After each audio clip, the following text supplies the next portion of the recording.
예, 반갑습니다. 정보통신산업진흥원의 김태열입니다. 이번 C3 주제는 내 아이디어를 실현하는 소프트웨어 교육인데요. 그 소프트웨어가 그냥 단순한 프로그램이 아니라 사실상 내가 생각한 상상들을 현실로 만들어가는 게 소프트웨어라고 생각합니다. 혹시 오늘 여기 오신 분 중에 혹시 선생님이 계신가요? 그럼 학부모님이신가요, 대부분? 요즘에 초중등 의무 교육 때문에 관심이 많이 높아진 것 같은데, 그러니까 교육 자체를 어떻게 하느냐도 중요하지만 그 구현하는 방법, 창의적 아이디어에 대한 구현이 결국은 소프트웨어라는 점을 생각하시고 오늘 그 발표와 토론을 들어주시면 되겠습니다. 먼저 그 오늘 발표 제1 발표를 해주실 그 SK텔레콤 AI 사업 유닛의 황은동 부장님 인사 부탁드리겠습니다. 예, 안녕하세요. 저 SK텔레콤 황은동입니다. 예, 먼저 소개부터 쭉 드리겠습니다. 저는 그 코딩 로봇을 SK텔레콤에서 2010년부터 만들어서 상당히 오래됐죠. 10년이면 한 8년 정도 됐는데, 그때부터 이제 코딩 로봇이 어떻게 우리 아이들의 꿈을 실현시켜주고 또 저의 꿈을 어떻게 또 로봇에 담았는지 그런 이야기를 좀 들려드리려고 합니다. 그래서 코딩에 관심 있으신 분들은 한번 들어보시면 좋겠습니다. 네. 이어서 두 번째 발표로 코드 시그널 그 마케팅 이사님이신 루시 지호님 해주시겠습니다. 인사 간단한 소개 부탁드리겠습니다. Oh, yes. Hi everyone, I'm Lucy and I'm from Code Signal, and what we do is assessments for software developers. So today I'm going to talk a little bit about what that means, especially for those students and candidates that are looking for a job. How can they convey the new employers that they're good enough with a new standard of resumes?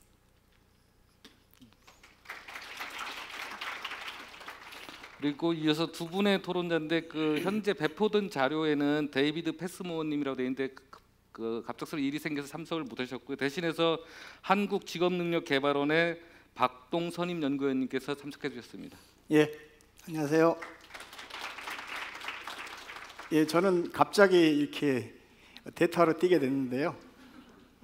원래 제가 한 그 4, 5년 전부터 4차 산업혁명 연구를 했고요. 갑자기 새 정부 들어서가지고 4차 산업혁명 전문가가 막 수만 명이 생겨났는데 4차 산업혁명을 누가 할 것인지 이 문제에 대해서 이렇게 제대로 문제 제기를 하시는 분이 없는 것 같아요. 사실 제가 직능원에서 이 센터장을 글로벌 센터장을 하면서 이 세션을 제가 만들었거든요. 그러니까 아마 우리 황 부장님이나 이렇게 코딩의 기본적인 원리 그리고 앞으로 우리가 어떻게 해야 4차 산업혁명 시대의 인재가 될 것인가 뭐 이런 점을 아마 이 세션에서 좀 문제라도 좀 인식하고 가실 수 있으면 좋겠습니다. 예, 감사합니다. 예, 또 한 분의 토론자로서는 리와인드 리셋 포워드의 설립자이신 돈 버클리님 되겠습니다. 인사 부탁드리겠습니다. Hi, everyone. Thank you for inviting me here today. As well as teaching a graduate class at Teachers College Columbia, I'm the co-founder of Rewind Reset Forward, which is a deck of 90 cards that you go through the process and it helps you reimagine your learning space or classroom. It's designed for teachers or for students. And thank you for inviting me today. I can't wait to hear what our panelists are going to talk about software on either end of the scale. Thank you. 예, 그러면 지금부터 본격적인 그 발표를 먼저 시작하도록 하겠습니다. 그 황은동 그 부장님께서 먼저 시작을 하실 텐데 그 발표 시간은 25분을 드리겠습니다. 예, 발표 부탁드리겠습니다.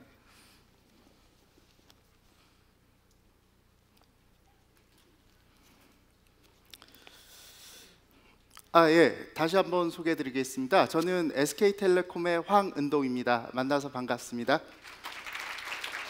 예, 제가 오늘 그 여러분께 말씀드릴 내용은 그 코딩 로봇인데 SK텔레콤에서 알버트라는 코딩 로봇이 있습니다. 그것이 어떻게 우리 아이들의 코딩을 쉽게 배울 수 있게 도와주고 있는지 그리고 저는 또 이 코딩 로봇을 해서 저의 꿈을 어떻게 실현했는지 그 스토리를 좀 들려드리고자 합니다.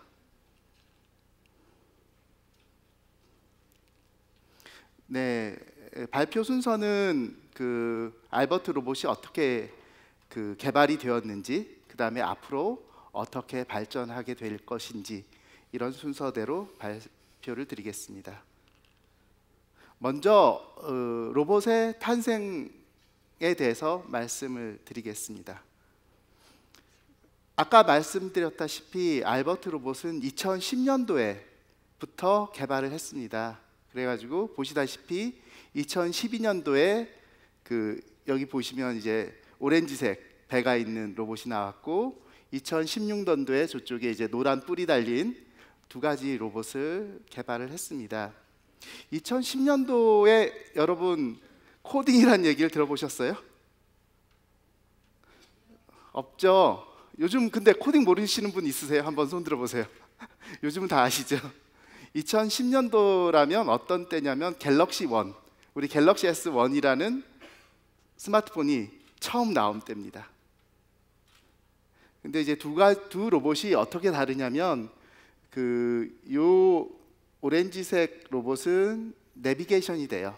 종이 위에서 자기 위치를 이렇게 찾아가는, 저절로 알아서 찾아가는 게 되고, 저 옆에 보이는 노란 뿔이 달린 알버트 로봇은 그 모터가 스태핑 모터라 그래서 정기적으로 정확하게 제어가 돼요. 그래서 몇 센치를 가라, 몇 도를 돌아라, 이렇게 정확하게 코딩에 적합한 그 제어를 할 수 있게 그렇게 개발이 됐고, 그 가운데에 있는 두 개의 그 컨텐츠 앱인데요.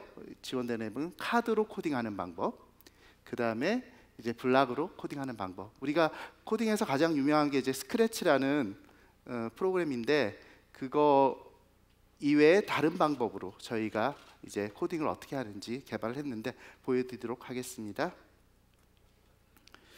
그 2010년도에 처음에 이제 개발을 할 때 어떤 문제점이 있었냐면, 기존에 이게 교육용 로봇이 있어요. 코딩 로봇이 아니라. 근데 문제점은 너무 비쌌다. 뭐 400만 원, 비싼 거는 200만 원, 100만 원 이렇게 줘야지 되는 로봇이고, 또 하나의 문제점은 컨텐츠가 로봇 컨텐츠가 아니라 PC용 컨텐츠였어요. 그러다 보니까 로봇배에 PC에서 들어가는 온라인 이러닝 컨텐츠가 돌아가니까 이 비싼 로봇을 왜 내가 사야 됐나, 이런 의구심이 들었죠. 그래서 많이 팔리지 않고 단종도 일부 됐습니다. 이런 문제점에서 알버트 로봇을 제가 개발하기 시작을 했고요. 그래서 처음에 이렇게 이상한 디자인으로 막 개발을 해봤어요. 공룡이 유명하다 그래서 공룡 디자인으로, 아이들은 뭐 다 공룡 족보를 다 외운다 그래서 공룡도 해봤고, 또 뽀로로가 유명하다 그래서 뽀로로 캐릭터도 갖다 와가지고 해보려고 했는데 컨텐츠랑 결합이 안 됐어요. 이유는 뭐냐면 공룡은 공룡 컨텐츠만 나오고 뽀로로는 뽀로로 컨텐츠만 나오는 거예요. 또 하나는 캐릭터마다 특징들이 있어가지고 뽀로로는 울면 안 돼요. 그 주어진 세계관이 있기 때문에, 그러니까 우는 컨텐츠는 못 만들어요. 그래가지고 이런 건 안 되겠다. 너무 그 모양에 디펜던트하면 컨텐츠가 죽으니까 안 되겠다. 그리고 왜 스마트폰을 이렇게 올렸을까요? 그 앞에 보시면 배에도 있고 그 모니터가 얼굴에도 있죠. 그러면 여기는 뭐 위에도 올리고 했는데 가슴에도 올리고, 어느 게 컨텐츠를 과연 잘 전달할 수 있을까? 그것도 고민이었어요. 그러면은 저희는 어떻게 했냐면, 잠깐 이걸 볼게요. 가슴에다 모니터를 달았어요. 그리고 스마트폰을 썼어요. 그래서 스마트폰을 얘의 로봇의 두뇌를 이용했어요. CPU가 스마트폰에 있는 거예요.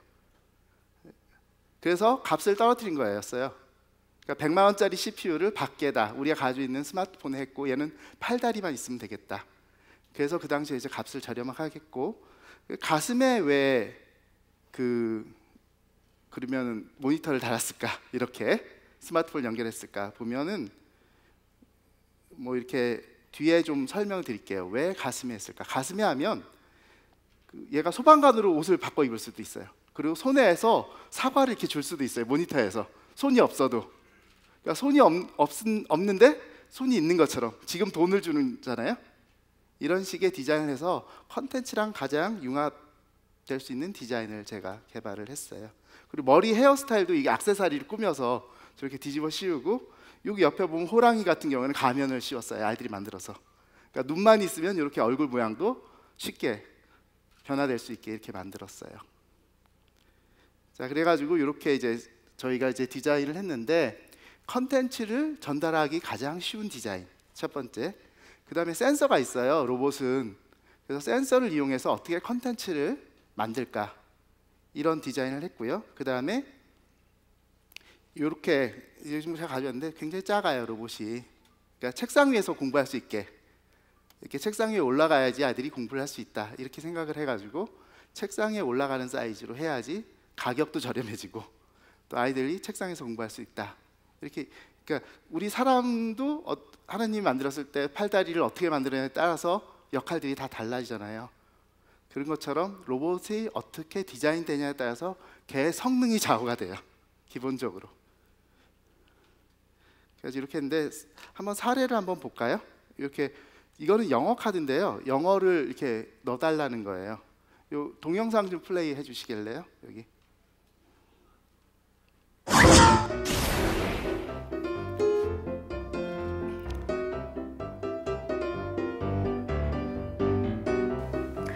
오늘의 카드는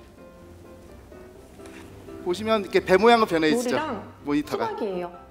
자, 그러면은 물 먼저 먹개비에게 먹여보도록 하겠습니다. 영어를 배울 때 이렇게 센서를 이용해서 바닥에 센서가 카드를 인식해요. 그러면 로봇이 이렇게 입이 나와가지고 이렇게 먹게 되죠, 물을. 예, 동영상 닫아주세요.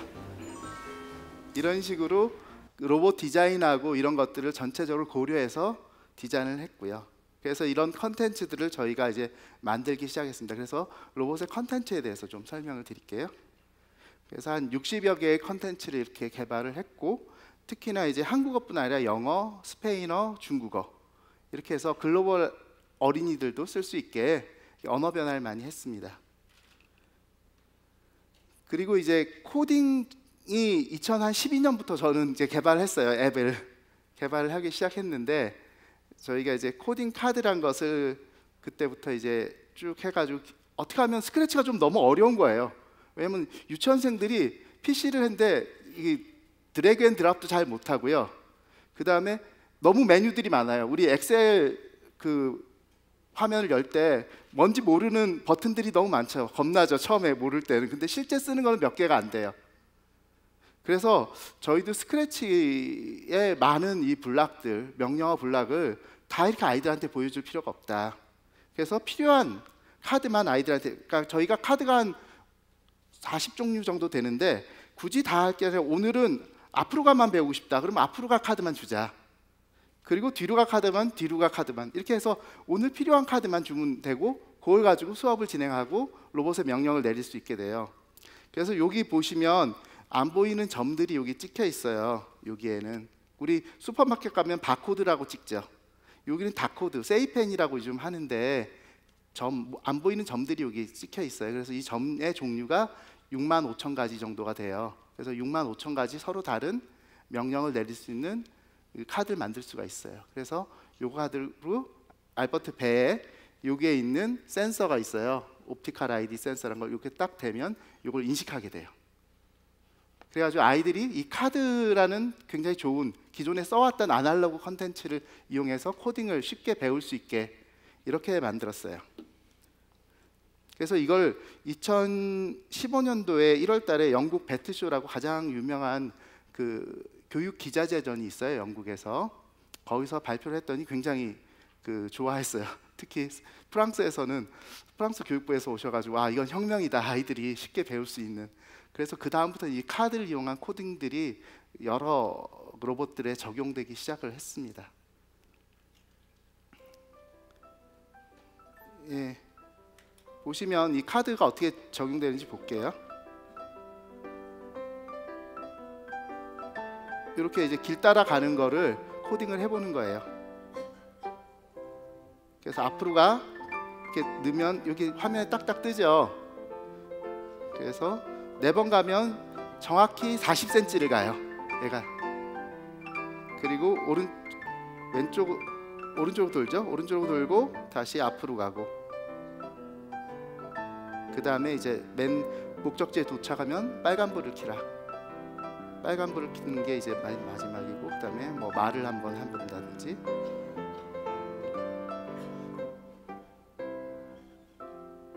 이렇게 해서 플레이를 하면 10cm씩 4번을 가죠. 그 다음에 아까 우회전을 한 다음에 앞으로 가고 빨간불을 켜고 그 다음에 말을 하고, 이런 식의 아주 쉽게 코딩할 수 있는 방법을, 그러니까 그날 수업할 코딩 카드만 주면 되는 거지 굳이 많이 줄 필요가 없는 거죠. 예, 그래서 이게 가장 쉬운 코딩이고요. 그 다음에는 우리 앵글리버드 아시죠? 게임. 그 하듯이 게임 한 레벨씩 깨는 거예요. 그래서 200단계의 레벨을 어떻게 깰까? 근데 이제 요거는 로봇이 종이 보드 위에서 내비게이션을 해요.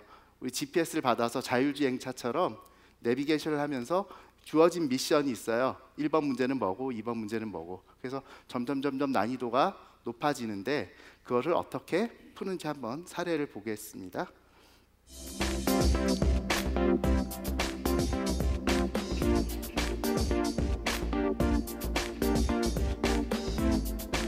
이거는 5로 보내는 거예요, 로봇을. 그래서 블락은 3개를 써야 돼요. 옆에 보시면 3/3 이렇게 돼 있죠. 그래서 얘가 2로 가요. 이렇게 종이 위에서. 그럼 2라고 얘기를 하고 2라고. 그 다음에 2를 3번 반복하게 돼 있죠. 여기 보시면. 그 다음에 그러면 6으로 가게 되겠죠.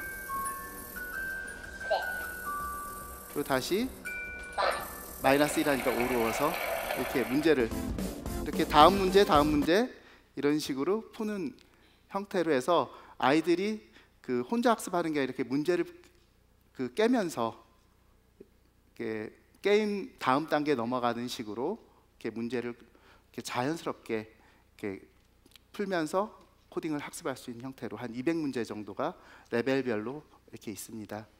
그리고 최근에는 코딩이 그 음악이나 그 영어나 뭐 수학이나 이렇게 다양한 그 교과목과 접목된 코딩이 좀 나오기 시작해서 저희는 이제 구구단을 어떻게 외울까, 또 덧셈 뺄셈은 어떻게 할까, 영어는 어떻게 할까, 그 다음에 뭐 그 음악은 어떻게 배워볼까. 그래가지고 저희가 이제 다양한 이제 그 카드도 만들었습니다. 그래서 보시면은 이런 카드는 이제 코딩 카드가 되겠고, 뭐 여기 보시면 이거는 이제 음악 악보 같은 거 해가지고 도레미파솔라시들을 넣으면 얘가 연주하게끔. 그래서 카드를 이제 영어 카드, 뭐 음악 카드, 숫자 카드 이런 식의 다양한 카드를 만들어서 이제 진행을 하고 있습니다.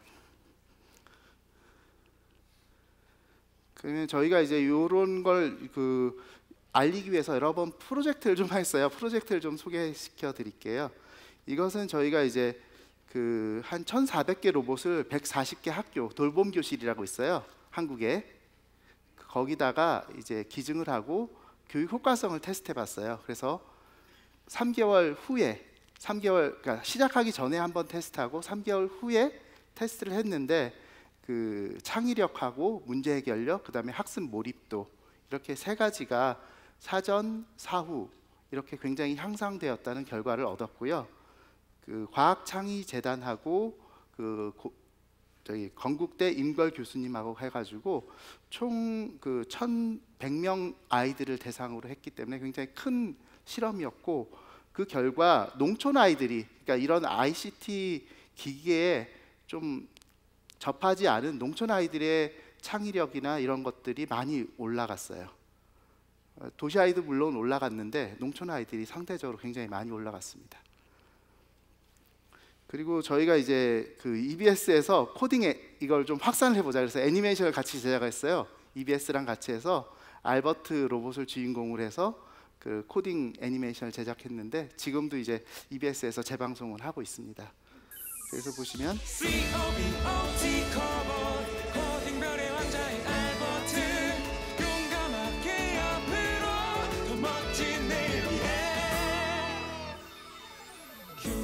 찾아 떠나자 밝은 내일을 위해 높은 하늘을 그래서 이게 어떻게 보면 좀 재밌게 코딩을 풀어야 돼서 코딩 내용보다는 스토리 중심으로 그 코딩 애니메이션을 만들었어요.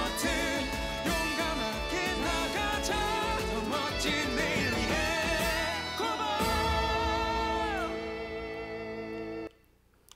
예, 요거는 이제 코스타리카에서 저희가 유치원 한 300개 유치원에서 한 3년간 저희가 테스트를 또 했어요. 그래서 IBD라 그래서 미주개발은행이랑 같이 해서 한 25억 원 정도를 투자해서 그 코스타리카 유치원에서 그 저개발국 대상으로 해가지고 그 시험을 했고요. 올해 12월 달에 이제 프로젝트는 종료되는데요. 보시다시피 밑에 이제 워크북이 있는데 이렇게 한국 국기도 있고 저희 SK텔레콤 로고도 있어서 이렇게 해서 그 해외에서 지금 스페인권이거든요. 그래서 스페인권에서도 요 한국 코딩 로봇을 가지고 어린이들이 배우고 있습니다. 그래서 이번에 10월 달에 한번 갔는데 굉장히 이쪽 교육부 관계자들이 좋아하셨고 로봇 숫자가 25명에 막 한두 대를 쓰고 있어요. 한 클래스가. 그래가지고 아이들이 이렇게 저 이렇게 네임택한 것처럼 오늘 로봇을 만드는 아니요 만질 수 있는 아이들은 이렇게 이름표를 걸고 있어요. 그래서 걔가 굉장히 부러워해요. 옆에 애들이. 근데 서로 싸우지 않냐 그랬더니 되게 그 걔 뭐라 그러나 잘 지켜보고 오늘 알버트 코딩하는 날이냐 이렇게 물어보고 굉장히 좋아한다 그럽니다. 이거는 이제 프랑스에서 그 프랑스 교육부랑 같이 저희가 이제 그 사업을 같이 했는데요. 그 리옹 지역이라고 이제 그 우리나라 하면 제2도시 부산 같은 프랑스의 도시인데 거기서 이제 18개 학교에서 한 1년 넘게 이 프로젝트를 해가지고 우수 프로젝트를 뽑혔어요. 그래가지고 그 프랑스 올랑드 전임 대통령한테서 이거를 시연을 하는 걸로 이렇게 지금 했습니다.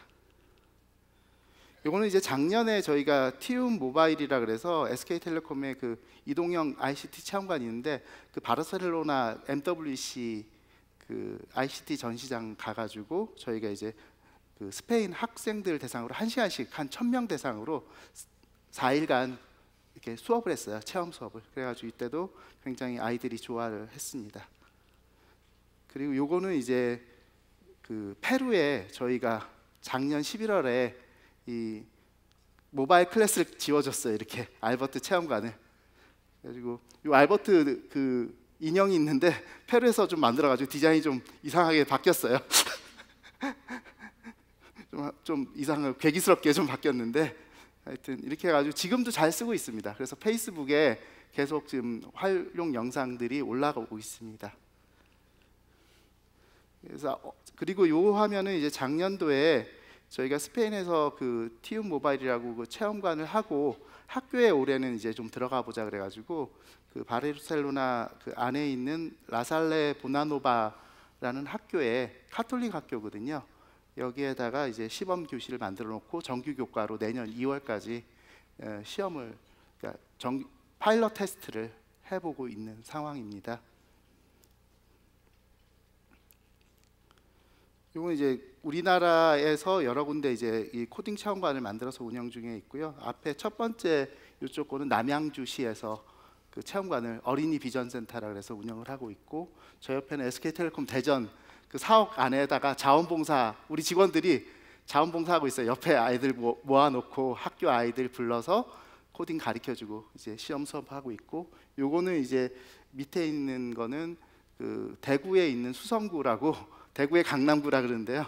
거기에 이제 SK텔레콤 대리점 2층을 코딩 체험관을 만들어서 엄마들이나 아이들 오면 무료로 코딩을 체험할 수 있게 그렇게 하고 있고 요거 마지막에는 이제 티움 모바일이라서 이동형 ICT 체험관이 있는데 거기서 코딩 부스를 운영해서 계속 옮겨 다니면서 코딩 수업을 해주고 있습니다. 최근에는 이제 춘천에서 그 남북 유소년 축구 할 때 그 앞에서 이제 코딩 체험 수업을 했습니다. 요거는 이제 그 영광스럽게 교황님 앞에서 이제 알버트를 가지고 축성을 받았는데요. 이유는 뭐냐면 그 아르헨티나에 저희가 시범 클래스를 하나 만들었어요. 근데 아르헨티나의 그 학교가 카톨릭 재단이었어요. 근데 마침 거기 교황님 조카가 있어가지고 알버트 로봇을 사고 싶은데 자기네 돈이 너무 없다. 바티칸에서 좀 도와달라. 그래가지고 지금 가서 이제 저희가 이제 한번 협의를 하고 있습니다. 지금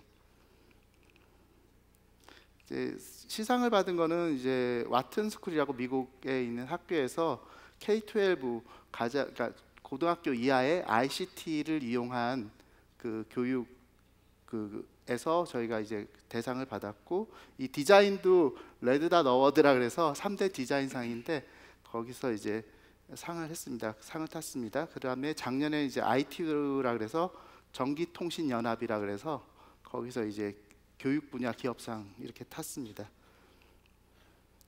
그다음에 커리큘럼인데요. 요거는 이제 유치원생들 5세에서 7세를 위한 커리큘럼을 저희가 쭉 만들어서 지금 유치원에 같이 보급하는 거를 저희 파트너들이랑 저희 회사가 아니라 같이 작업을 해서 유치원에서 지금 커리큘럼이 3년치를 저희가 제공하고 있고요. 그다음에 요거는 학교 초등학교에 저희가 이제 코딩 교재를 이렇게 만들어서 제공을 하고 있습니다.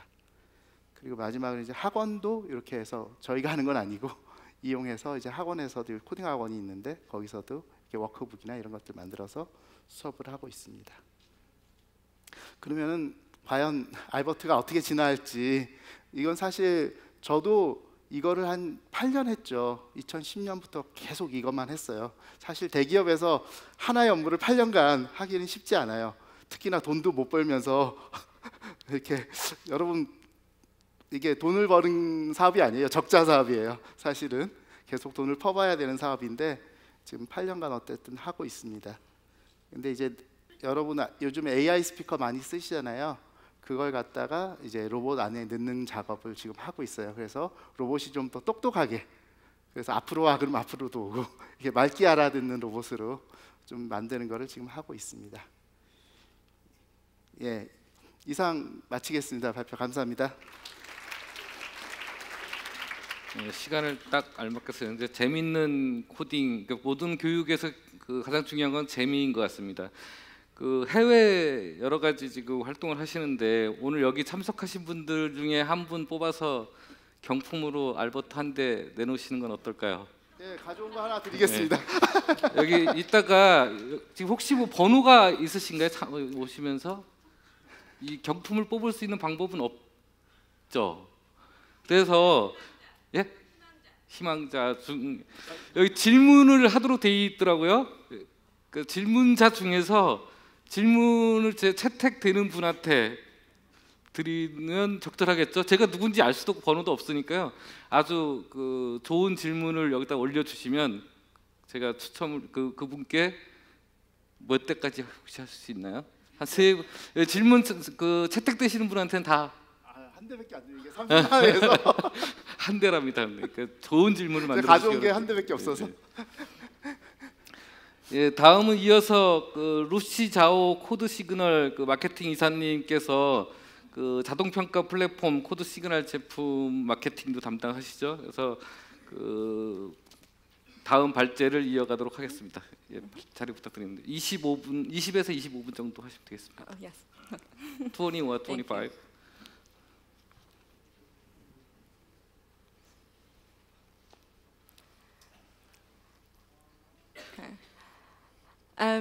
So in the last few days, we've been talking a lot about education and how education system really needs to change. That the new economy is coming up and we need people to have more skills that are aligned to that economy. So today I want to talk to you a little bit about the assessment of that, of those skills. How do we show those skills to our future employers? And how do we create an objective, skill-based, and unbiased way to assess those skills? So what we believe at CodeSignal is that this is going to evolve into a new evolution of new developer resumes. So when we first talk about education, right, what we're actually talking about is the future of work. And as Sylvia Martinez said yesterday in her talk, that everyone eventually will need to learn how to code. And that is really critical because coding is going to be the language, right? And that's why robots like Albert are really important as well. So how do we communicate this to the future employers? How do we know that what we actually learn in the classroom is actually going to be applicable in the workplace? Right now, if you think about all the mathematics and statistics that you're learning, it's all on paper, right? And everything that we're now doing in the workplace is digitized on the computer. So what we need is a new way to communicate our skills, and especially the next generation of students and their skills, to the new employer. How do we do that? Well, right now, what we do is, for example, what we do more than what we need to do is the resume. So we have paper-based resumes that we create on a template. We type that up. This resume has been invented over 450 years ago, and it has not changed. 10 years ago, LinkedIn came in and digitized the paper resume. And yes, that gave us a lot of access to jobs and a lot of access to employers that are maybe not in the same country, not in the same area, but it's still a digitized version of the paper resume, and it does not speak specifically about these new skills that we have.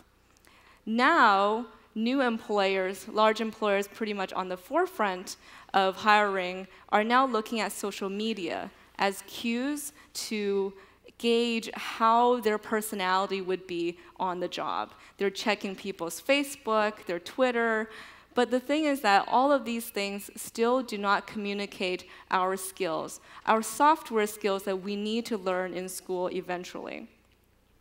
And once we pass this initial screening process, right, if you think about the employer at this stage, what they're doing is they're taking the top 10 schools, they take all of the students from those top 10 schools, or all the people from the top 10 companies, and they throw away the rest, right? If you are lucky enough to get past that first filter, what does that look like on an interview basis when you're actually interviewing at the company? Well, it looks like this. Right here on the top, we see two women there that are doing an exercise called whiteboarding. What this is the interviewer will give one example of a problem that they want the candidate to solve. And the candidate will actually draw on the whiteboard their solution. Sometimes this is user-based, so they'll draw wireframes of the application that they want to create to solve the problem. Other times, they can draw out systematically and theoretically what this means. But if you think about it, this does not show how well this person can code. Likewise, underneath, you can see that this person is having a Skype video call, and they're doing a digital version of the whiteboard. And still, again, this does not convey their actual coding skills. And if you believe it or not, most companies are still doing in-person voice interviews for engineers, and also paper-based multiple choice questions for engineers. And if you think about it, when would an engineer actually need to answer those type of questions on the job? They need to write code, and we need to be able to assess that. So I want to introduce to you a new concept of a resume. And this, what we call, is a skill-based resume. And in a skill-based resume, you're not only looking at a list of job experiences and skills, you're actually looking at how well a person can code. You can see that there are some numbers on here. This is what we call a coding score. And a coding score is something that we develop at CodeSignal based on algorithms that analyze how good a code is. So if you think about code as a language, you know that language has grammar and syntax. So if we build something to analyze that language, we can know how fast the code is running, which is based on efficiency, how well this code can eventually scale, and how good eventually this code can be implemented with other software at the company. I'll go into this a little bit more detail later on. But I want to talk about a little bit more about the holistic approach, right? If we think about a problem of this scale, we need to think about both sides of the equation. And what I'm talking about is candidates and employers. So candidates being not only students, but anyone looking for a job, anyone that's in that application process. And employers, I'm talking about companies and businesses of all sizes around the world. So for candidates, we need a very engaging environment for them. If you think about coding and developers, that industry is rapidly evolving. And the cadence in which that evolves, new tools are being introduced monthly, weekly. New languages are being introduced all the time. And the candidate or even the employee needs to reskill and upskill all the time. And this is always outside of the job. This is the new reality that we have to live in. So here's a screenshot actually from our platform. So we actually have almost 1 million users on our platform that are currently learning how to code, practicing for interviews, and even doing what we call company challenges, which is at the bottom here. And to give you an example, company challenges is something that we work directly with companies on. So we work directly with Uber to put together a challenge for candidates that involves them writing an algorithm to match riders and drivers. So those type of tasks are very custom and very specific. And if someone does really well on that, you know right away, this is a good candidate. And the other part of this is that a lot of studies have shown if you practice in an environment that's very similar to where you will actually perform on the job, you can actually be a lot more predictive. So that's what we've done here. We've created a simulated practice environment very, very similar to what you would experience on the workplace. You're not writing on a whiteboard, you're not writing on pencil, paper. This is what you'll typically see. So here are 3 aspects of what this environment simulates. You can see that there's an area where you can type code. You can see on the far left-hand side, there's places to store your files. And then on the bottom center, you can see that there's a place to run your code. So you know if it's correct, you know if it's running fast enough, right? And you can actually submit this for a final verification. So you know that if someone does really well in this environment, chances are it's going to predict their performance on the job. So on the employer side, we focus on 3 main parts of the assessment: screening, testing, and interviewing. Screening is the initial filter that candidates have to go through in order to get that live interview. And the screening process right now is broken, right? I know some of the best engineers in the world are actually not studying, has never studied computer science, and they've been self-taught. Testing on site is the second step. Once they get through that filter, we need custom tests that are aligned specifically with the job. After that, we also need a method to interview people in a similar type of environment, especially for those people that are doing remote work, which is becoming more and more popular in this new economy. So if we're looking at screening, let's go back to this resume again. What do these numbers mean? At the top here, you can see that Irene got 788. This is a really, really high score. This coding score is something that we developed, and it ranges from 300 to 850. And Irene here doing anything above 750 is really exceptional. On the bottom here, you see 3 other numbers, and these are specific numbers to their domain. So you can see if you want to relate this to science, math, and physics, for example. On the bottom here is language specific. So you can actually analyze how good someone is on a particular computer language. And then you can analyze how some people applies these new tools as well, and it's constantly being updated. On the far right-hand side, we have what we call core skills. And these are 6 major components of what determines a good software engineer. And those are problem solving, the speed in which they have committed the code, written the code, how well they implement the code, how they have designed the system for scalability, the style, of course, also matters, and how they're able to correct the issues within their code.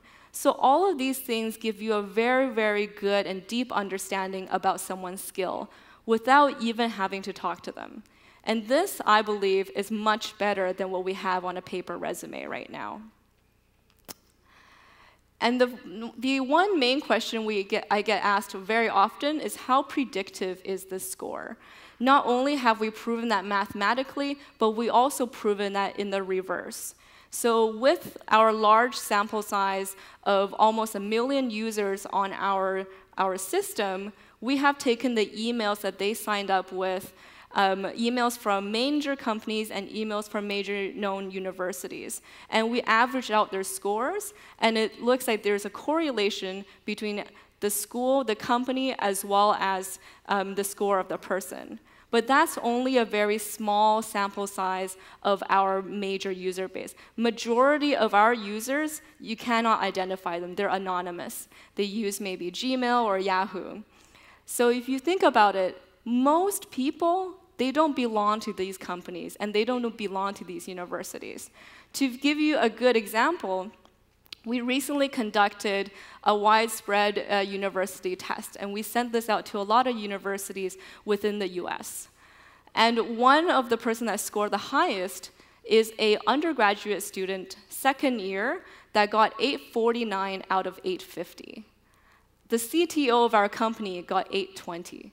So you can see that there is a discrepancy, and that you don't actually even need to have experience to be such a good coder, and especially someone who's just starting to learn. So the measurement here is really, really important. And if you look at these second steps, so custom assessments, this is the Uber example that I gave you originally. We need to be able to simulate not only the workplace, but also the questions that are asked in the assessment. Why are we still asking theoretical questions when we can be asking specifically them to write code that they will do on the job? Right? We can do that on this platform. And this particular platform, we also support all the major languages that are being used right now. And these custom tests that are available to all companies. And of course, once you pass that stage, you're probably going to meet someone at the company. A lot of the times, maybe we have multiple offices, or maybe this particular person is going to be working remote. So we need a way to engage with them. It's not all software. It's also very personal. So we have high-quality video calling as well, embedded into the platform. And this collaborative environment, we help people talk through examples and talk through work just like what they will experience on the job. So we have a lot of customers using us already, but I want to focus on what we've been able to do from the candidate side. We have helped numerous candidates get jobs that they would have otherwise been overlooked. For example, Marcus was a hardware engineer. He did not have any software experience. He practiced coding on our platform, and he was able to land a job at Evernote as a software engineer. We have Simon, who actually used to be a pianist, and then he practiced interviews and these coding challenges and learned on his own, and now he's a software engineer at Palantir. Very, very demanding.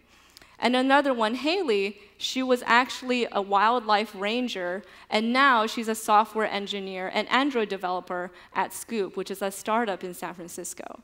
So you can see that if we remove all of these biases and we look at purely skill, you know that a lot of the times the things that we learn in school doesn't actually apply to what we need to do on the job. So I want to open that up to discussion in a bit. The other thing that I really, really want to stress is this new movement that we're part of. It's called GoBeyondResumes.org.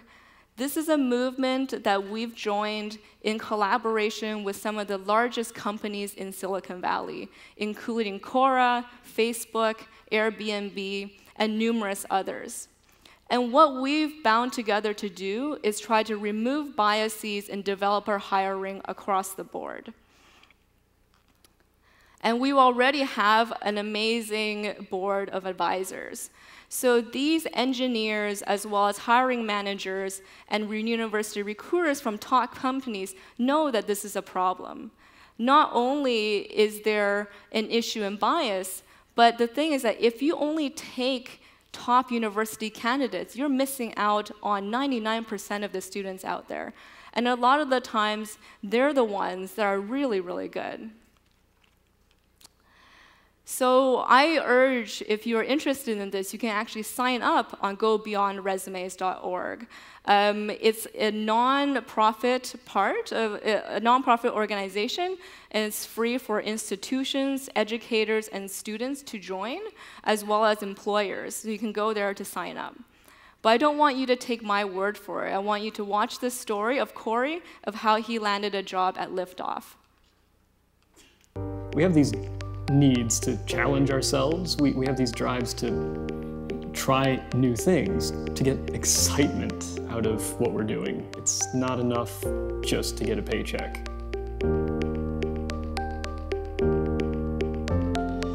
I went to Hanover College for 4 years. After that, I got my first programming job up in Indianapolis. The work was interesting, but after a while, it felt like all the interesting problems were solved. And I started to really get tired of it. I started to feel burnt out. I knew I needed a change. I ended up moving back home, staying with my family for a while. Then that's when I found CodeSignal. It was exactly the type of thing I was looking for. The challenge section, if you can solve any of those in a timely manner, it seems like you're ready for the hard interview questions. Within a month or two, I was in touch with Liftoff, starting on their interview process. Here at Liftoff, we build machine learning-driven technology to help mobile applications to fuel their growth. Corey had a really high coding score, and we were really impressed by that. We optimize for hiring effective generalists, so people who can get things done with code, and also go deep on areas like front-end, machine learning, and distributed systems. Pretty much from the beginning, Corey hit exactly the bar that we're looking for, so he was both able to get things done with code quickly, and also ramp up rapidly on some tough problems. I had to find a place where I could always have something else to learn, something else to grow into. I think Liftoff is the perfect place for me to keep moving forward and advancing my knowledge of computer science. Going on CodeSignal, I could see there were some people who I thought might be just better than me at what I do. Going headfirst into that kind of a challenge, it was the best confidence booster that I could have asked for.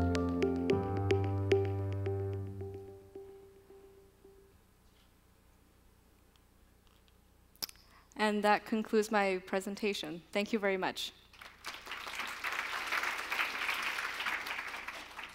루시자오 이사님 감사합니다.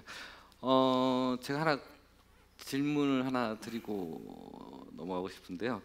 일단은 그 취업자와 그 채용자의 만남의 플랫폼 그리고 객관적 평가 툴이 있다는 점에서 매우 괜찮은 좋은 플랫폼인 것 같습니다. 그런데 그 GitHub라는 오픈소스 플랫폼이 있는데 그 많은 그 글로벌 기업들이 GitHub에서 그 좋은 개발 능력을 보여주는 사람들을 채용하고 있는 것을 알고 있습니다. 근데 지금 말씀하신 이 플랫폼과 GitHub를 통한 그 어떤 채용과의 큰 차별성이 어떤 게 있을까요? Yes. So GitHub is a coding repository, is not actually an assessment platform. So GitHub is widely used because a lot of companies actually host their code on GitHub. But it actually does not tell you how good the code is. So our main difference is that we actually do assessments. So our assessment actually tells you how good the code is. It gives you a score of the final report, almost like a standardized test, before you even get onto the job.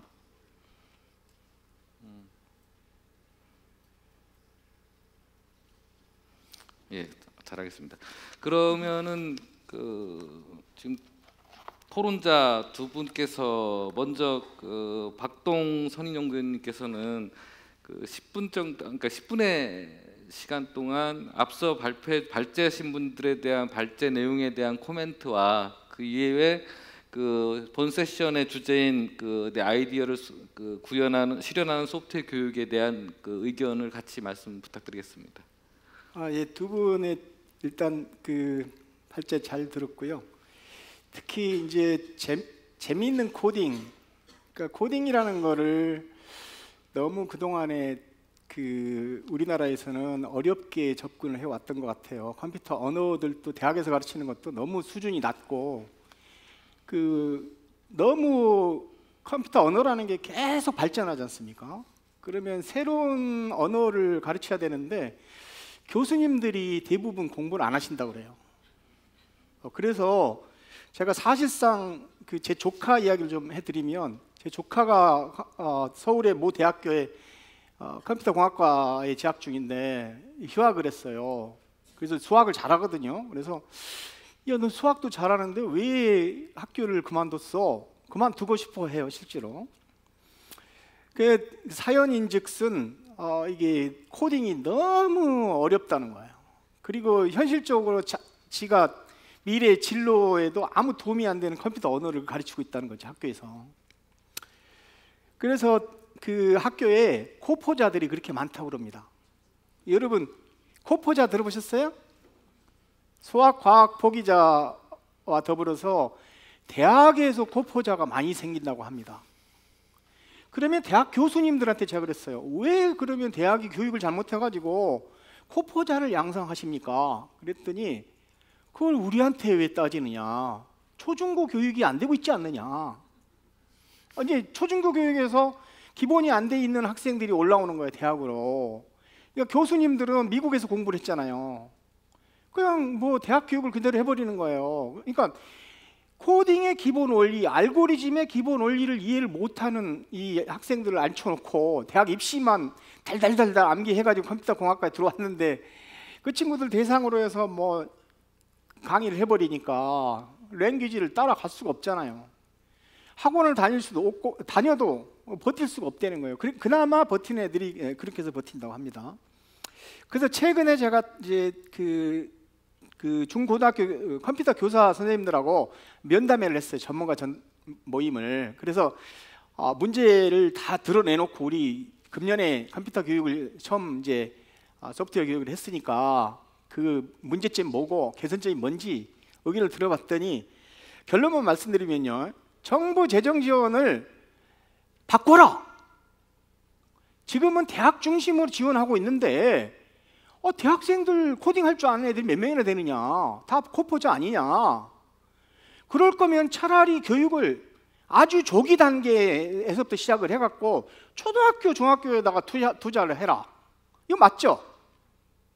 그래서 선생님들의 주장은 초등학교 얼리 스테이지, 그러니까 그것도요, 제가 유럽에 갔을 때 들은 걸로는 유럽의 스웨덴의 선생님은 그렇게 이야기했었어요. 스웨덴은 유치원 5살, 심지어 4살, 5살 때부터 시작한대요. 그래서 이게 바둑하고 비슷해요, 코딩이라는 게. 어려서부터 흥미를 갖지 않으면 절대로 나이가 들어서 이게 흥미를 가질 수 없는 게 코딩, 뭐 스팀 교육 이런 거 아닙니까? 결국 컴퓨터 교육에 뭐 코딩만 있는 건 아니지만 여러 가지 기본 원리들을, 알고리즘을 익혀가지고 그 알고리즘을 컴퓨터에 입력을 해서 컴퓨터를 일을 시켜야 되잖아요. 그 컴퓨터를 일을 시켜야 되는데 컴퓨터를 일을 시킬 줄 모른단 말이죠. 그 언어가 너무 복잡하고 쓸데없는 것을 가르치고 있어요. 그러니까 우리 황운동 부장님 같은 경우에 아주 여러분들이 보시기에 아주 유치해 보이지만 저런 것들을 제대로 어려서부터 배우지 않으면 대학생이 되면 고포자가 된다는 거죠. 그러니까 그러면 고포자가 되면 이제 발표해 주셨지만 어디다가 이력서를 내겠습니까? 우리 청년들 실업률이 지금 얼마나 심각합니까? 청년들이요 지금 대학교 졸업해가지고 취업을 해도 연봉 3천을 받기 어렵습니다, 여러분. 특히나요, 제가 중국의 선전을 비롯해서 선전, 베이징 이런 데 이제 자주 다니거든요, 매년마다. 근데 선전에 가서 놀란 거는 초등학교, 중학교 애들이 이 컴퓨터 프로그래밍을 통해 가지고 원거리에서 로봇끼리 이렇게 권투 시합을 하는 거를 봤어요. 로봇 경진대회인데, 그러니까 원거리에서 조종을 하는 건 다 이게 코딩 아니겠습니까? 코딩하고 지글 코딩을 해가지고 지 컴퓨터를 통해 가지고 지 휴대폰이죠, 휴대폰. 지 휴대폰으로 조종을 해가지고 상대방을 쓰러뜨리는 거예요. 쓰러져도 또 일어나는 기술이 또 있어요. 그런 것들을 기본적으로 초중고 학생들이 다 한다는 거고, 그 다음에 또 놀랬던 거는 선전에 가서 선전이라는 데가요 별로 중국에서 잘 나가는 지역도 아니에요. 물론 뭐 굉장히 베이징에 비해서는 뒤처집니다. 근데 거기에 학생들이 놀라울 정도로 창업 활동을 열심히 한다는 거였어요. 그러니까 실리콘밸리보다 선전이 더 어떻게 보면은 최근에는 창업 열기가 뛰어난 것 같아요. 그러니까 간단하게 말씀드리면요, 중국에서는 베이징대 칭화대학을 졸업을 해도 거기 지금 뭐 몇천 대 1이 아닙니까? 들어가려면 거기 졸업한 학생들도 일반 직장에 취업을 하면 연봉 3천 못 받습니다. 똑같습니다, 우리나라하고. 그러니까 걔네들이 어떤 차이가 있냐면 중국의 학생들은 초등학교 1학년 때부터 70시간의 의무 교육을 코딩 의무 교육을 받고 약 200시간에 달하는 각종 컴퓨터 교육을 받는다는 거예요. 고등학교에서는 72시간의 코딩을 이수하지 못하면 고등학교 졸업을 안 시킵니다. 그러니까 중국이라는 나라가 그걸 실시한 게 2001년이에요. 그러니까 17년 전에 이미 코딩 교육을 의무화했고요. 우리나라 어떻게 됐죠? 금년에 코딩을 의무화했어요. 근데 놀라운 사실은요, 제가 한국교육과정평가원이라든가 대구에 있는 캐리스라든가 한국과학창의재단 이분들하고 같이 이제 의논을 해보니까 교사가 없는 거예요. 이걸 가르칠 교사가 없다 보니까 결국은 중학교 지금 코딩 교육이 이게 금년에 충실하게 내실 있게 지금 이루어졌다 평가하기 어려운 실정입니다. 그냥 흉내만 내는 거예요. 내년에는 초등학교 5학년, 6학년까지 이걸 이제 확대하거든요. 그러면 내년에 5학년, 6학년까지 확대하는데 아이들이 그러면 제대로 하느냐? 아닙니다. 지금 교육부 계획으로는 담임 선생님이 가르치게 돼 있어요. 담임 선생님이 무슨 재주로 컴퓨터를 피아노도 가르치고 이제는 컴퓨터도 가르쳐야 되고 아마 초등학교 선생님들이 이제 지가 날 지경인 것 같아 머리에.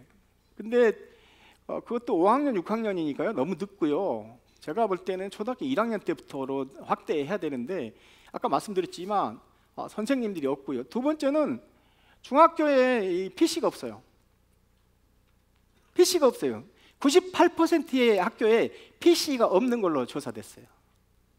그러니까 컴퓨터 교육을 해야 되는데 PC가 없는 상태에서 교육을 한다? 이건 좀 코미디 아니겠습니까?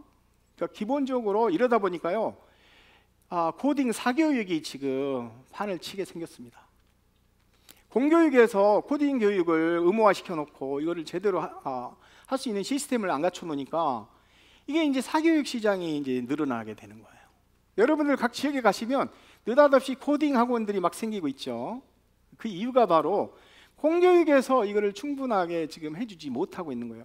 우리는 지금 아시다시피 이스라엘이 1994년에 전 교육 단계에서 했고요. 중국이 2001년에 했습니다. 그러면은 우리가 얼마나 뒤처졌는가를 알아야 되는데 여전히 이게 코딩 교육에 대한 인식이요 안 돼 있는 거예요. 그러면 여러분들 여기 젊은 청년들이 많으신 것 같은데 여러분 청년들의 미래는 없는 거예요. 여러분들이 코딩을 모르고요 국영수를 아무리 암기를 잘해도 여러분들은 비정규직입니다.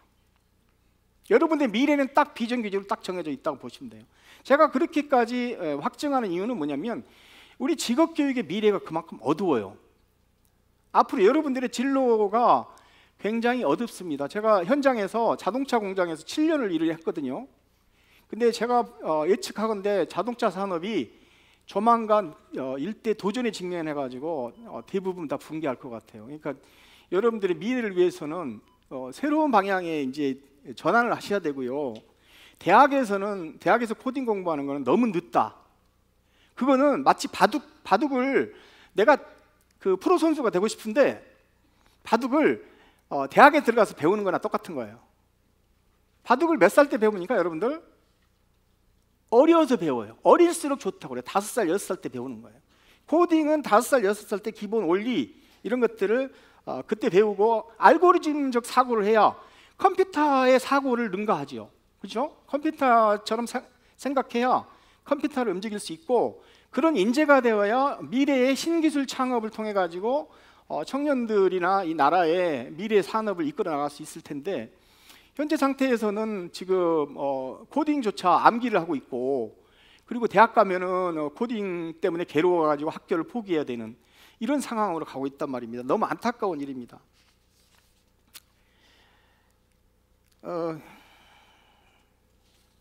시간이 얼마나 지났나요? 거의 다 됐나요? 3분 남았습니다. 3분이나 남았습니까? 3분. 마무리. 예, 마무리 말씀 좀 드리고요. 그러면 제가 이제 최근에 또 미국의 실리콘밸리의 연구자나 뭐 대학 교수님들하고도 제가 이야기를 해봤더니 미국에서는 이제 취업을 하는 목적이 뭐냐? 기본적으로는 창업을 하기 위한 거라고 합니다. 여러분들 취업을 목표로 해서는요 앞으로 코딩이라든가 이런 컴퓨터 과학의 시대에 앞으로는 생존이 어렵습니다. 취업을 단순하게 안정적으로 공무원이 되겠다고 하면요 중국에 가면은 장가를 못 갑니다. 여러분들 장가 못 가고요 앞으로 아마 아이는 갖는 거는 거의 어려울 거예요. 제가 그 선전에 갔을 때 거기도 우리나라도 부동산이 지금 어처구니 없이 뛰어 있습니다만은 선전만 해도 부동산 가격이 평당 6천이에요. 지금 저기 베이징은요 1억 5천입니다. 연봉 3천 받아가지고 언제 집 삽니까? 여러분들 그 절대 암기하고요 그렇게 해가지고 어디 뭐 나 좋은데 취업했어 그러고 이렇게 밥 사고 해봐야 한 3년도 못 버틸 겁니다. 그 괴로운 상황으로 가지 마시고요. 차제에 그 주변에 만약에 뭔가를 하려고 하는 친구가 있으면 코딩을 해라. 코딩하면 밥이 나온다. 그렇게 일러 주셔야 되고요. 또 하나 유럽을 제가 갔었어요. 저도 이제 글로벌이 움직였는데 유럽의 이제 선생님들이나 컴퓨터 전문가들이 하는 이야기가요. 유럽에도 선생이 없어요. 한국에 교사가 없는데요. 그랬더니 우리도 없어요. 그러더라고요. 그래서 그러면 자기들은 오랫동안 고민했다는 거죠. 교사라는 게 뭐 1, 2년 사이에 막 양성할 수 있는 게 아니지 않습니까? 그래서 컴퓨터 코딩 프로그램을 쉽게 배울 수 있는 그런 각종 플랫폼을 구축을 한다는 거죠. 예를 들면 뭐 미국의 code.org라든가 뭐 우리나라에도 있죠. 우리나라에 있는 게 이름이 엔트리. 그리고 최근에 이제 이 다음 세션에 이제 럭스러버라고 코딩을 게임을 통해 가지고 배우는 그런 게 이제 소개가 될 겁니다. 그러니까요, 이 코딩이라고 하는 것은 너무 쉽고 아이도 이해할 수 있어요. 그런데 이거를 경직된 어른의 그 두뇌를 가지고 암기를 하려니까 이게 되겠습니까? 암기가 안 되는 거예요. 그러니까 어려서 흥미있는 놀이로 코딩을 배워라. 그러면 나이가 들더라도 코딩에 대해서는 자기 뇌 속에 이제 각인이 돼 버리는 거죠. 그렇게 되면서 자기가 무슨 뭐 철학을 하든 인문학을 하든 뭐 수학을 하든 경제학을 하든 이 기본적인 코딩의 사고, 컴퓨터적 사고가 항상 몸에 배어 있기 때문에 항상 뭔가를 새로운 창조적인 아이디어를 할 수 있다는 거예요. 새로운 문제 해결 방식을 항상 찾아낸다는 거예요. 수학도 복잡한 수학도 코딩 그 툴들을 통해 가지고 풀어낼 수가 있는 그런 이제 여러 가지 방법들을 저도 직접 이제 제가 구현은 못 하고요 많이 봤어요. 그래서 여러분들이 이제 청년 여러분들 같은 경우에는 좀 그런 분야에 좀 관심을 가지고 앞으로 하셔야 될 겁니다. 의무적으로 해야 돼요. 전 세계가 특징적인 거는 이거는 뭐 선택의 문제가 아니더라고요. 미래 생존의 가장 필수적인 무기는 코딩을 비롯한 각종 소프트웨어 교육이기 때문에 이걸 필수적인 역량으로 갖춰야 될 것으로 이게 강조를 드리면서 제 토론을 마치겠습니다. 감사합니다. 네, 박성 전문위원님 감사합니다. 소프트웨어 조기 교육의 필요성을 말씀을 하셨는데요. 그 조기 교육 필요성에 대해서 하나 더 제가 무서운 첨언을 드리자면 학생분들이 많이 오셨는데 아까 4차 산업혁명이라고 말씀드렸지 않습니까? 이 혁명이라는 말이 참 무서운 말이지 않습니까? 그 정치학적으로 갖는 혁명의 의미는 매우 무섭습니다. 지배계급과 피지배계급이 바뀌는 게 혁명입니다. 근데 지금은 우리가 피지배라고 표현하면 좀 그런 시대니까 주류, 비주류라고 표현을 하겠습니다. 앞으로 4차 산업혁명이라는 것이 결국은 소프트웨어로 돌아가는 세상이라고 봤을 때 4차 산업혁명이 완성이 되면 주류는 소프트웨어를 다룰 수 있는 사람, 비주류는 소프트웨어를 다루지 못하는 사람 이렇게 나뉠 거로 예상됩니다. 그래서 지금 어린 자녀가 계신 분들은 지금부터 그리고 중고등학생분들은 늦었다고 생각하지 마시고 지금부터 소프트웨어를 학습하시는 게 좋을 것 같습니다. 자, 마지막 토론자로서 돈 버클리 리와인드 리셋 포워드 설립자님께서 토론 말씀 부탁드리겠습니다. Sure. Thank you, Yudong and Lucy, for your presentation. So I think what's amazing about listening to these two guys is the whole arc that we've covered. We've started with Yudong talking about how do you teach coding and ending up in the landscape of, well, now we have software engineers. How do we know that they're really good software engineers? So we've covered this whole arc, a huge area. But let's start with Albert. I think what the big thing here is how do you inspire? It's about inspiration. And Yudong has actually found a way to inspire kids to actually get interested in coding, because that is the very first step. If you're not inspired, you will not go on. And the time that I saw you spent between 2012 and 2016 were the multiple iterations that it takes to actually design a product that's human-centered and actually works.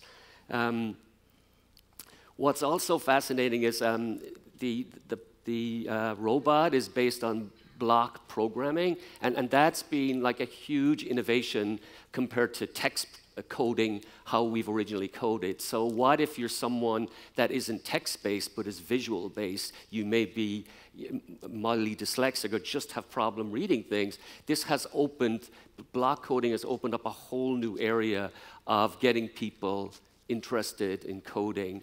And you mentioned Scratch, which is an unbelievable block coding software as well. But then listening to you, you've taken it back one step further and you introduced the cards. And I don't know if there's any old people in the audience, but like the very first computers were actually done with moving cards and stacks of cards. So it's fascinating to see that we can now bring that card factor back in and understand that this is just all about sorting of cards and building algorithms based around that. But what I was wondering about cards is how awesome would it be if the students could design those cards, if they, and then put those cards in to do other sorts of programming, and how might we make that happen, and what would they come up with, and how different would it be? The other thing I noticed about your product is what we call a delight factor, how these robots could change costumes and put on wigs. And this was a form of really keeping the students engaged, and the detail and thought about that of, well, how do we keep inspiring and keep them engaged at that level?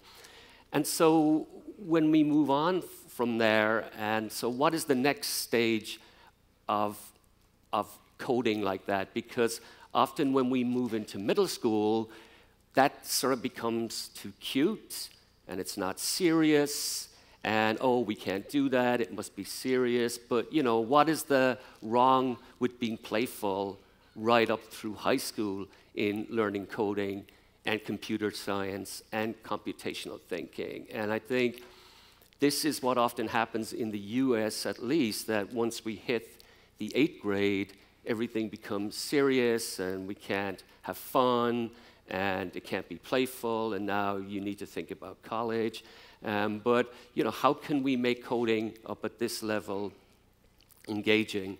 You know, who's doing that? What would it look like? That would be awesome.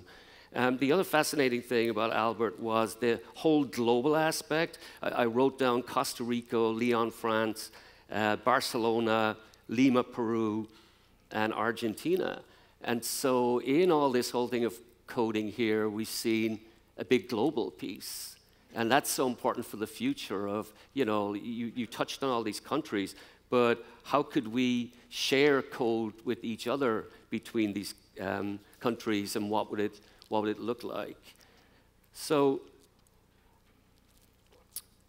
moving on to Lucy and her Signal product, which is then we're thinking, so we've taught kids to code, we've taught kids computer science, computational thinking, software engineering. It's a big part of our world, but we're actually, even though the job market has changed, we're actually looking at people in the same way. And you mentioned that, I didn't know this, resumes were 450 years old. So when you think about that, like, why are we still looking at people that we looked at 500 years ago for jobs that may be totally different? And with that innovation of LinkedIn, which you mentioned was 10 years, and LinkedIn, I think, is pretty amazing. It's really a networking tool. It lets you touch people. It lets you see, you know, what people are doing, what do they work at. But really, it's just building a network. It is just really an electronic resume. I mean, you can express your skills in it, you know, which is right up the top. But really, what is the next step from that? And, you know, you've designed this product that basically allows you to be sort of, how can the assessment be how can you see what someone knows before you actually interview them? Because you do need that certain skill set, you know, what is that and how do we test for it?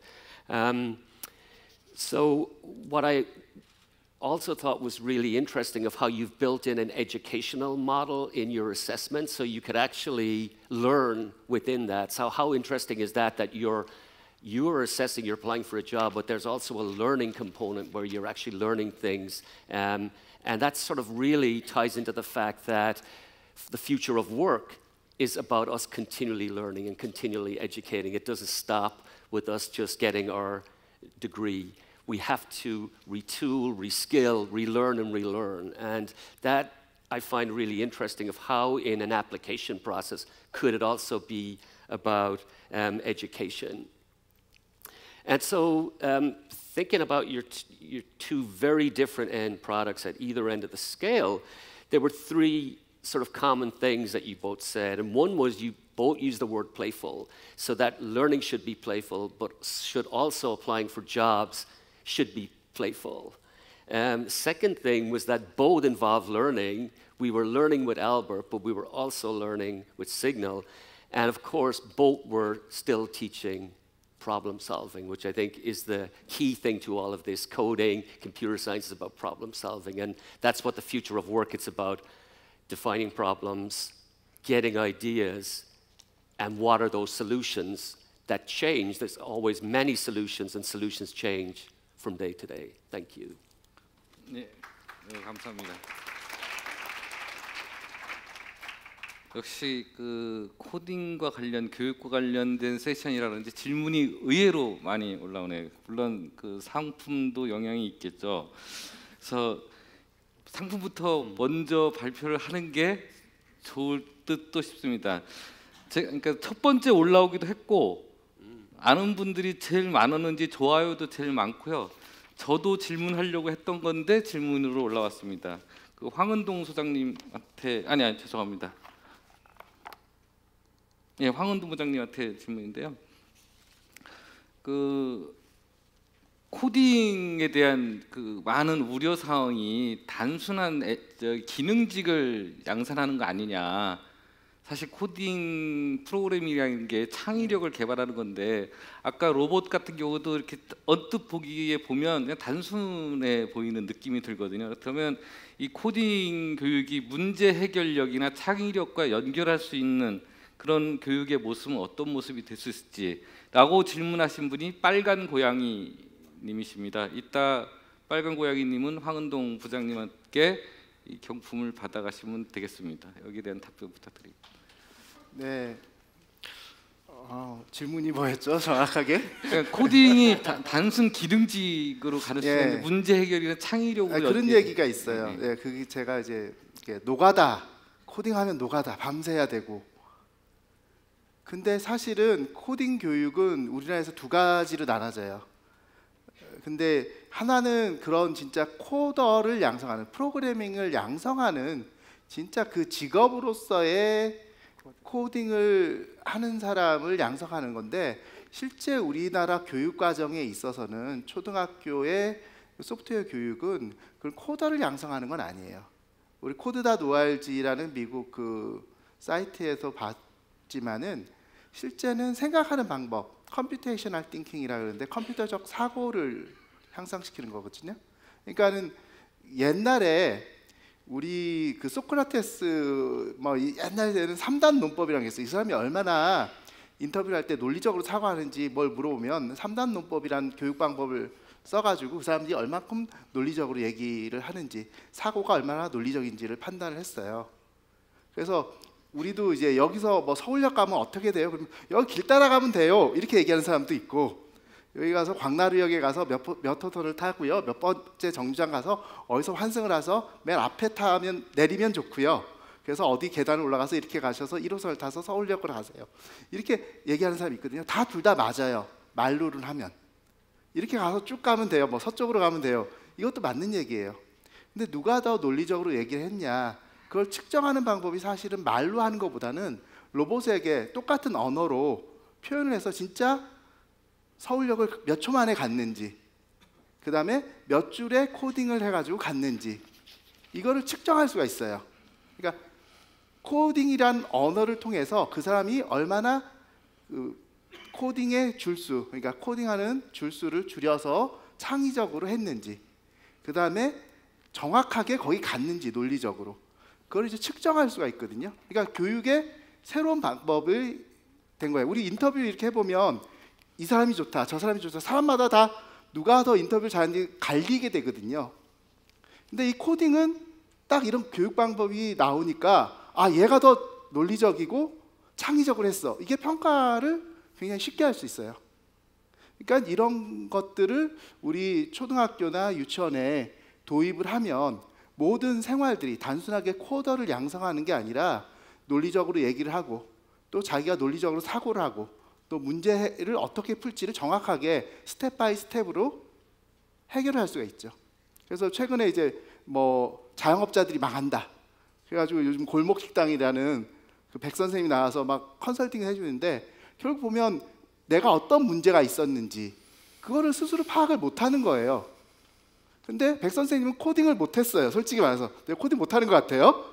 근데도 생각하는 분석적 사고를 잘 하시는 분이에요. 그래서 이 사람은 이게 문제고 위생관념이 없고 뭐 너무 메뉴가 많으니까 줄여서 해야지 빨리빨리 서빙을 하고 돈도 많이 벌 수 있다. 이렇게 딱 알려주잖아요.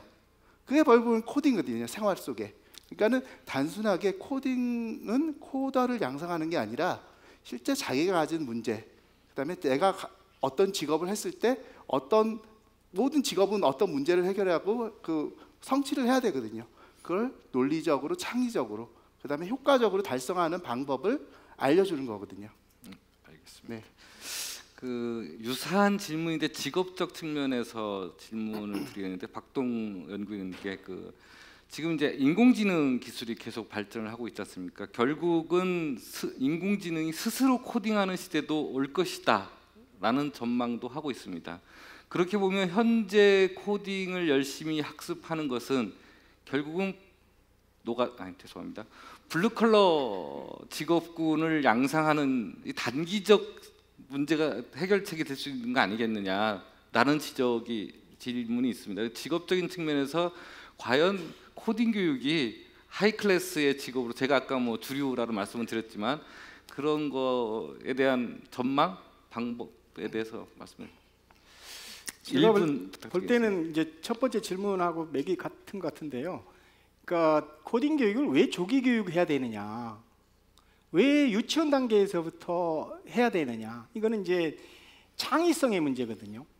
그러니까 지금 고용노동부에서 단기 코딩 훈련을 하고 있어요. 아까 그거는 바로 코더로서의 직업이에요. 근데 코더들이 너무 많이 양산이 돼서 우리나라에서는요 6개월 이상 취업이 어려워요. 저희가 말씀드리는 코딩은요, 황 부장님이나 저희 여기 발제자들이 말씀하시는 코딩은요, 그런 코더 양성을 위한 코딩 교육이 아니에요. 그러니까 그 뭔가를 어려서부터 습득을 해서 그 코딩 능력을 통해 가지고 컴퓨터를 자기가 움직이고 그 컴퓨터가 뭐 코딩을 할 수 있는 능력을 언제 가질지는 모르겠습니다. 그러나 어찌 됐건 간에 미래에 그 새로운 기술을 만들어낼 수 있는 이 기계를, 이 컴퓨터를 움직이는 그런 컴퓨터들을 조종할 수 있는 그런 언어들을, 아주 고급 언어들을 활용을 해가지고 이제 새로운 걸 만들어내는 건데요. 그러니까 코딩 교육이라는 것은 거기에 멈춘다 그러면 아무 의미가 없죠. 그러니까 중국에서는 코딩을 의무화할 뿐만 아니라 그걸 전 세계에 걸쳐가지고, 생애에 걸쳐가지고 자기가 예를 들면 미술을 할 수도 있고 음악을 할 수도 있고 뭐 공학을 할 수도 있잖아요. 심지어 언어학을 하는 친구들도 창업을 하게 하더라고요. 그러니까 이게 창의적인 문제 해결 능력을요 계속 요구하는 거예요, 학교에서. 그래서 중학교에서는 수준이 높아지고 고등학교에서는 문제 해결을 할 수 있는 여러 가지 심화된 것을 요구를 하고, 대학에서는 그런 것들을 구체화시켜라. 그리고 직장에 들어가서 또 그걸 자기가 직접 해보고 시장에서 이게 통한다 안 통한다를 확인하고, 그리고 더 나아가서는 자기만의 세계를 개척을 해서 기업이 되는 거예요. 그렇게 해서 중국에 최근에 그 매출 1조 가치의 유니콘들이 탄생하는 거 아니겠습니까? 그러니까 이 우리나라의 신산업 창출을 위한 창의적인 인재를 양성하기 위해서 가장 기초적으로 해야 될 공부가 바로 코딩이라는 것이지, 코딩을 하면은 앞으로 미래가 아주 저질의 일자리로 갈 수 있는 거 아니에요. 당연하죠. 저질의 일자리로 갈 수도 있죠. 거기에 그치면. 그러니까 고급의 일자리로 가기 위해서 가장 기초적으로 공부를 해야 된다, 이거지 그것으로 필요 충분 조건이 다 이루어졌다, 이건 아닙니다. 예, 말씀 감사합니다. 그 code.org가 영어로 되어 있는데요, 되게 쉽습니다. 그 문제 해결 단계가 정말 그 유치원 수준의 단계부터 스텝 바이 스텝 쭉 올라가서 나중에 고난도 문제 해결까지 가거든요. 그러니까 그 자녀분들을 영어 교육과 병행해서 코딩이나 논리적 사고 교육으로서 code.org를 한번 들어가 보시고 애들한테 한번 해보게 하는 게 저의 한번 충고 권고 사항입니다. 자오님 이사님한테 질문이 하나 있는데요.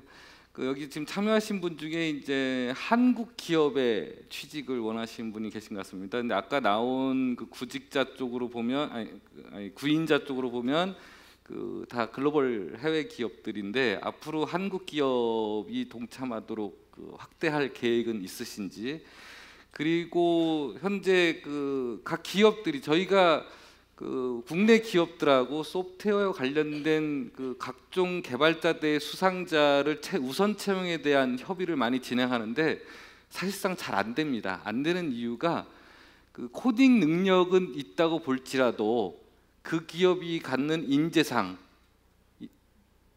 그건 또 별도의 문제이기 때문에 그러면 현재 갖고 계시는 그 툴이 플랫폼이 그 각 기업이 글로벌 기업이 됐든 한국 기업이 됐든 그 코딩에 대한 그 능력 이외에 다른 능력에 대한 평가 항목에 대한 어떤 확대할 수 있는 방안이나 또 하나는 그 너무 질문이 많나요?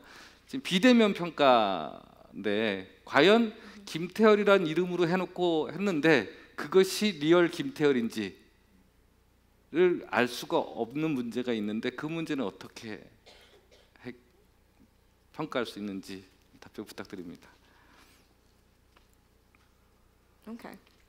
Yeah, those are really good questions. I think a question for the Korean market, entering the Korean market, is yeah, we're definitely open to that.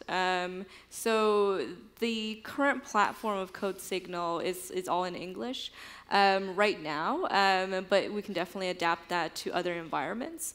There's a question on winning contests and getting promotions and how to assess skills outside of being a good fit. So what we believe in is that we take our assessments and we assess their skills. So we ensure at least that this particular candidate is actually going to be able to do the job. The job of the company will be actually to evaluate whether or not they're a good cultural fit, whether or not they are, verbally communication, if they're going to be, for example, an engineering manager. So those things still have to be done, and I know that there's some companies out there that are assessing more like behavioral assessment, but we focus on what we know best, which is a developer assessment. And another good question is about the identity validation. So we do identity validation during the assessment, and we call that product the certified assessment. So they'll have to show their ID. There's a web camera that actually takes videos of their face the entire time they're coding, so they know that they're not talking or walking around. The program also asks them to move their computer around in a circle so they know that there's no one else in the room, for example. So we are taking steps to add validity and certified assessment into our product, which I think is essential as a next step. Because if you think about all of the different standardized tests out there, SAT, GMAT, and all these standardized assessments, validity and plagiarism are big pieces. So we're definitely actively going forward to address that. 좋은 솔루션인 것 같습니다. 돈 버클리님께는 이제 우리나라가 아까 박 전문위원님도 말씀하시고 그랬지만 교육 시스템 정규 교육으로는 프로그래밍 교육 내지는 코딩 교육이 들어왔지만 지금 제대로 준비가 안 돼 있는 상황이란 평가입니다. 그런 측면에서 외국인으로서 또는 소프트웨어 전문가로서 우리나라 소프트웨어의 정규 공교육 내에서의 교육이 어떤 방향으로 가야 되고 시스템적인 정비는 어떤 것이 되면 좋을지에 대한 코멘트 부탁드리겠습니다.